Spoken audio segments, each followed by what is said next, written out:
Hi friends, welcome back to our channel. నేను మీ కుమార్ని. ఈరోజు మన కిచెన్లో కొన్ని ఇంగ్రీడియంట్స్ తోటి కరకరలాడే క్రిస్పీ చెక్కపడాలని ఎలా ప్రిపేర్ చేసుకోవాలో చూపించబోతున్నాను. దీనికి పెద్దగా ఇంగ్రీడియంట్స్ కూడా అక్కర్లేదండి. చాలా తక్కువ టైంలోనే ఈజీగా చేసుకోవచ్చు.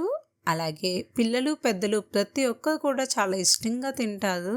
ఇవి భలే క్రిస్పీగా ఉంటాయి. టీ టైంలో కానీ లేదంటే స్నాక్స్ కింద కూడా పిల్లలకి పెట్టినట్లయితే పిల్లలు వదలకుండా చకచకమని తినేస్తారు. అంత క్రిస్పీగా ఉంటాయి, చాలా బాగుంటాయి.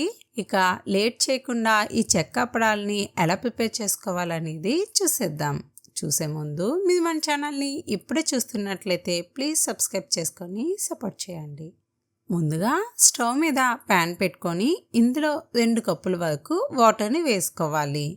అలాగే తగినంత సాల్ట్, ఎండుమిరపకాయలని కాస్త దంచి 1 స్పూన్ వేసుకోవాలి. 1 స్పూన్ జీలకర్ర పౌడర్, 1 స్పూన్ బటర్, కొన్ని కరివేపాకుల్ని ఇలా కట్ చేసుకొని వేసుకోవాలి. అలాగే చిన్నగా కట్ చేసుకున్న కొత్తిమీర, 1 స్పూన్ కారం, ముందుగా నానబెట్టుకున్న శనగపప్పును వేసుకోవాలి. శనగపప్పు అయినా వేసుకోవచ్చు, లేనట్లయితే పెసరపప్పు అయినా వేసుకోవచ్చండి.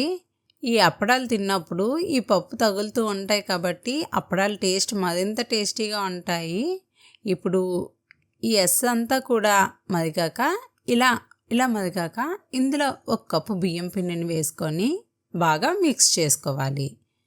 ఇప్పుడు మూత పెట్టుకొని పక్కన ఉంచుకోవాలి.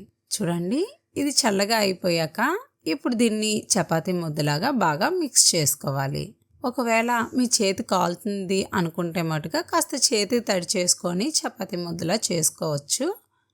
ఇలా వీటిని చిన్న చిన్న ఉండల్లాగా ప్రిపేర్ చేసుకోవాలి. ఇది ఒక్కలు చేయడం కన్నా 2 హెల్ప్ తీసుకొని చేసుకుంటే మన పని చాలా ఈజీగా అయిపోతుంది. ఇలా మొత్తం అన్నీ కూడా ఇలా ఉండల్లాగా ప్రిపేర్ చేసుకోవాలి. ఇప్పుడు ఒక కవర్ తీసుకొని ఈ కవర్కి కాస్త ఆయిల్ని అప్లై చేసుకోవాలి. ఇలా ఆయిల్ని అప్లై చేసుకోవడం వల్ల ఈ అప్పడాలు అనేవి చాలా ఈజీగా వచ్చేస్తాయండి. ఇప్పుడు ఈ కవర్ మీద 2 ఉండలు పెట్టుకొని ఈ కవర్ అనేది ఇలా క్లోజ్ చేసుకొని బౌల్తో గట్టి నొక్కినట్లయితే అప్పడాలు అనేది అప్పడాల్లా ఫామ్ అయిపోయి ఇప్పుడు ఈ కవర్ ఓపెన్ చేసి తీసినట్లయితే చూడండి అప్పడాలు అనేది ఎంత ఈజీగా వచ్చేస్తున్నాయో.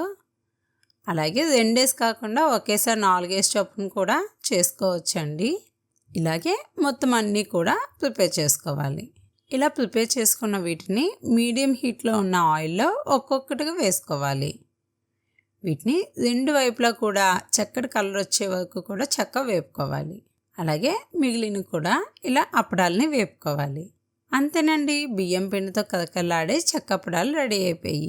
ఈ భలే క్రిస్పీగా ఉంటాయి, చాలా బాగుంటాయి. పిల్లలు కూడా భలే ఇష్టంగా తింటారు. మీకు ఒకటి తుంచి చూపిస్తాను చూడండి. చూడండి ఎంత క్రిస్పీగా ఉన్నాయో, భలే కరకరలాడుతూ పిల్లలు కూడా లొట్టలు వేసుకొని మరి తినేస్తారు, అంత బాగుంటాయి. పిల్లలు కూడా భలే లొట్టలు వేసుకొని మరి తినేస్తారు, అంత బాగుంటాయి. ఇక మీకు ఈ వీడియో నచ్చినట్లయితే ప్లీజ్ సబ్స్క్రైబ్ చేసుకొని సపోర్ట్ చేయండి. Thanks for watching.